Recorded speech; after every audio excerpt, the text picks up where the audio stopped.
Okay. Did we have fun? Did we have a filling lunch?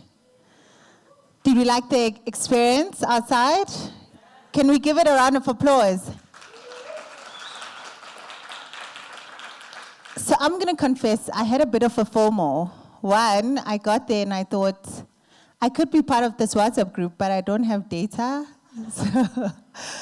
And two, I kept sitting and watching you guys have fun, and I'm like, who's admin? And why am I not added to this group? So I have a problem. Natalie, who was admin? And why was I not in the group? Maybe we should zero rate WhatsApp, because hashtag data must fall. I didn't have data. So thank you so much for indulging us on the activity outside, and I trust you enjoyed it. There was a lot of jumping, a lot of hugging that I'm still feeling FOMO about.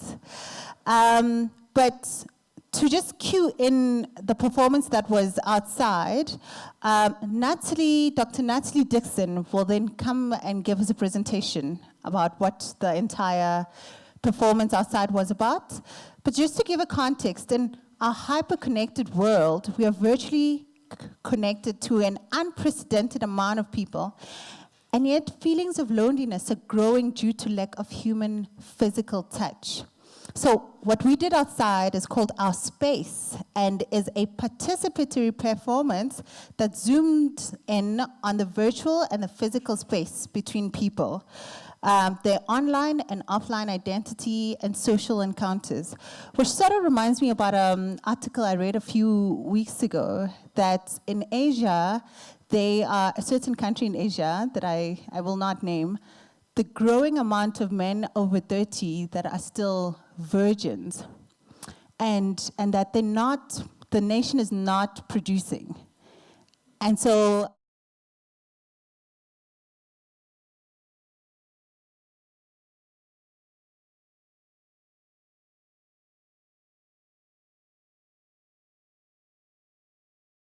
dating one virtual girlfriend.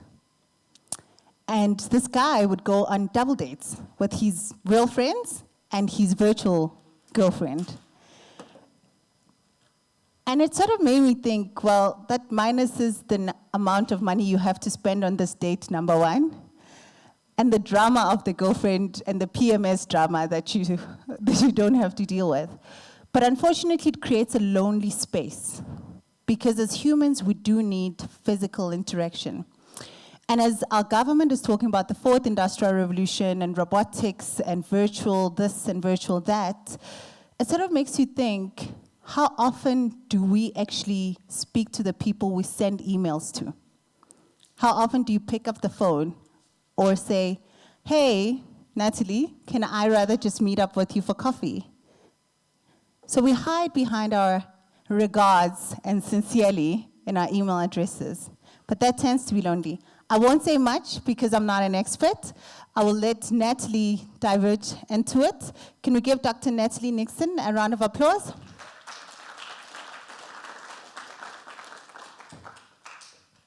I wish I was a Nixon. It's a Dixon. Dixon. Yeah, that's okay. Thanks, Dudu, for the intro.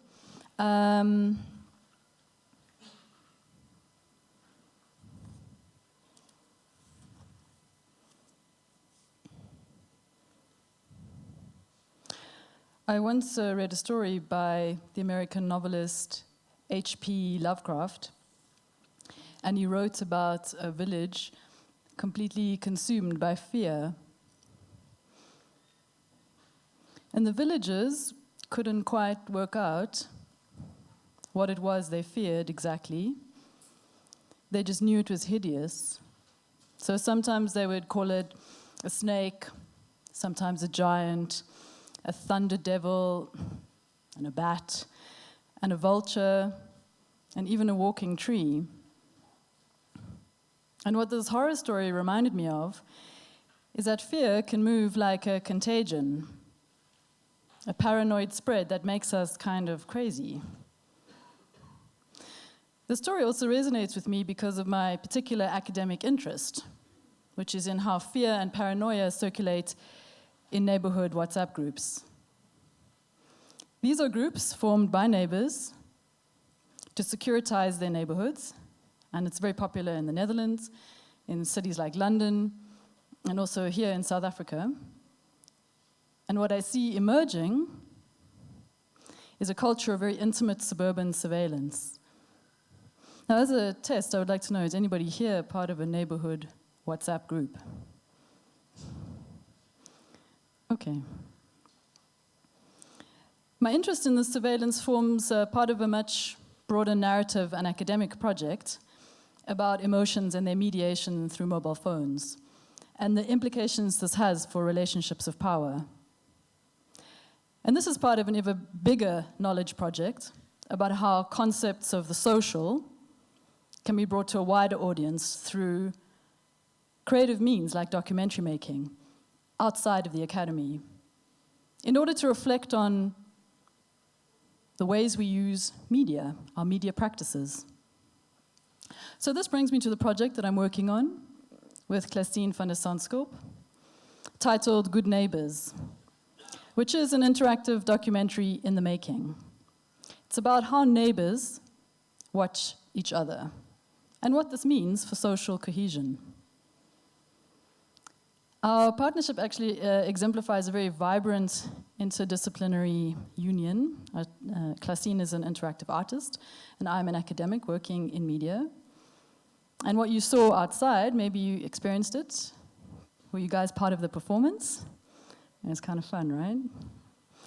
Well, this is part of a research phase of Good Neighbors, and the performance is called Our Space, and it's a social experiment, come performance, that choreographs the bodies of participants using a chatbot in WhatsApp.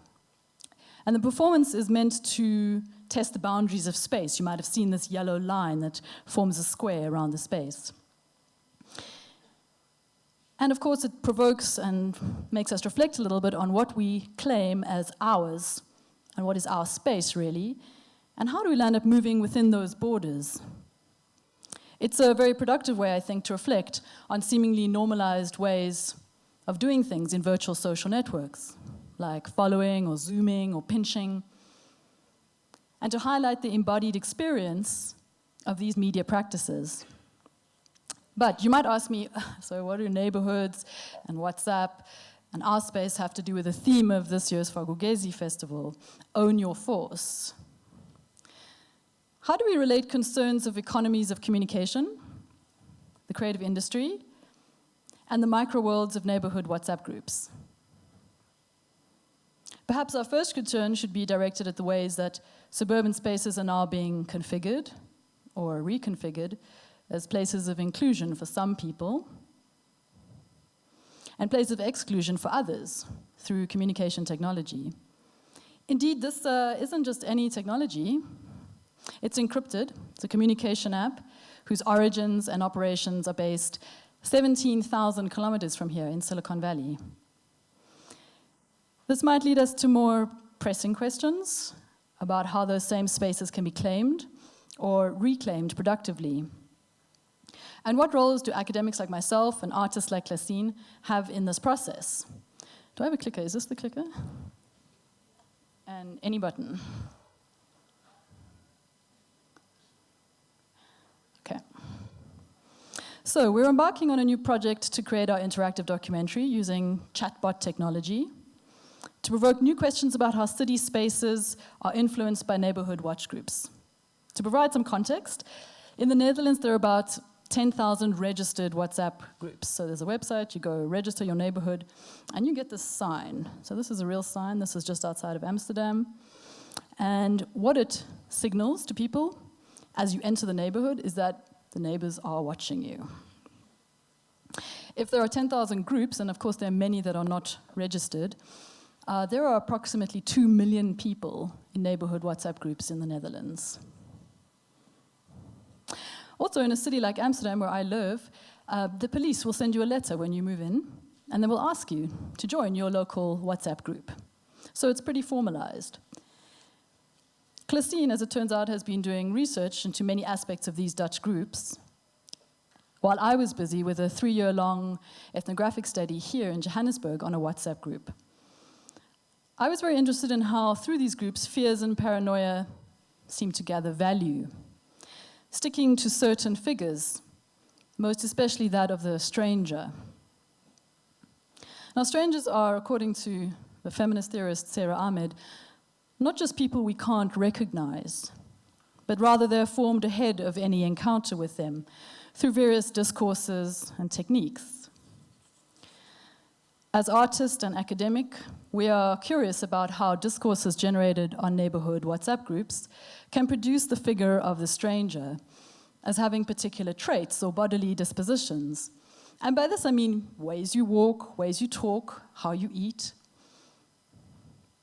And in this sense, the stranger is someone who's out of the ordinary in the neighborhood, signaled by their clothing, the speed at which they walk, their appearance. Strangers loiter, strangers are dirty, strangers are drunk, strangers are noisy, strangers are too quiet. Strangers are people who appear to have no purpose and can't be located in the present. More often, though, this means strangers are the other, drawn along lines of race and nationality and gender. And neighborhoods like the one I researched and the ones Klasine has been researching can become like mini governments, negotiating the rules of who belongs to spaces and who does not. Sometimes these negotiations involve microaggressions through language, such as code words. You may be familiar with some of these. For example, in South Africa, the code words that characterize these groups are abbreviations, such as BM or Bravo male, to describe a black man. Outside of this low-level psychological violence, there's also material violence in these groups, to expel bodies that just don't belong. So in the group I researched, this involved firearms, and at one point also a paintball gun and a taser, which neighbors used on a pedestrian in the street.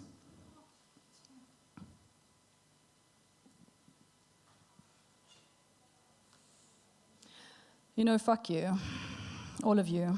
It's public fucking space. It's our space. It's their space. We own nothing.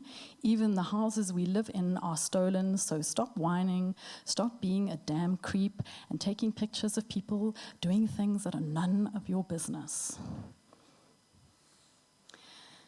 This is a 2014 blog extract from Terry Jo Thorne titled "Harfield, I'm Out," which discussed, or actually more accurately ranted, very beautifully, about paranoia that circulates via social media. She chronicled her experiences as a black woman who lives in a neighborhood in Cape Town that she described as being built on lies and bad history. Her writing forms part of the fleeting moments, the extracts, the comments on social media that challenge the naming of those who belong to a neighborhood. I mention this as part of the larger static that emerges from so-called fringe voices, venting frustration at surveillance communication between residents. So what Klasine and I are trying to do, partly through the performance, through our own research, is to try to harness these frustrations, these moments of fear and anger and general weirdness, to tell better stories about belonging and strangeness. We've just started on our exploration. We're trying to own our force by telling these stories through the technology we are also critiquing. So I'd really love your help, and we ask that if you have any stories about neighborhood groups or issues of belonging in neighborhoods, that you go to our website, goodneighbors.net, and those are our contact details, and we look forward to hearing from you if you have those stories. Thank you for your attention. Thank you so much, Natalie. Just a quick question. Do I put family groups as well that have my grandmother as admin? No. We're interested in stories about space and neighborhoods primarily, but that would also be interesting, but neighborhoods would be first prize. Yeah. Our extended families in our neighborhood. Oh, in that case, definitely. No, we gossip a lot in that group. I'm not sure I should add it. Thank you so much. Can we give Dr. Natalie Dixon a round of applause?